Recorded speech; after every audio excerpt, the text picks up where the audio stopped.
પંથકમાં માધવપુર પોલીસ અને એનડીઆરએફે કર્યું બાળકનું રેસ્ક્યુ। પોરબંદરના ઘેડ પંથકના મંડેર ગામના 4 વર્ષના બાળકની તબિયત બગડી।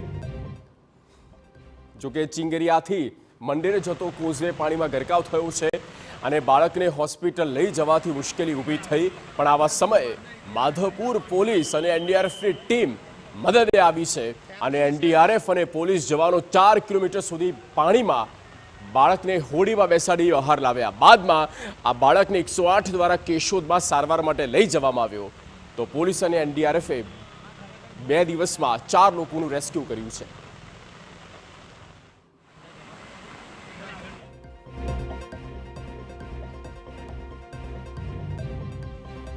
ખેડ પંથકના મંડેર ગામે બાળકનું રેસ્ક્યુ કરવામાં આવ્યું અને તે સમયના આપણે દ્રશ્યો પણ બતાવી રહ્યા છે। જુઓ કઈ રીતે એનડીઆરએફની ટીમ ત્યાં બોટ મારફતે હોડી મારફતે એ તમામ લોકોને બચાવી રહી છે। નજર પડે ત્યાં તમામ જગ્યા પર પાણી જ દેખાઈ રહ્યું છે, જાણે નદી હોય અને નદીમાં જે લોકો ફસાયા હોય તેમને બહાર કાઢવામાં આવી રહ્યા છે। જુઓ આ આપણે બીજા પણ કેટલાક દ્રશ્યો બતાવી રહ્યા છીએ।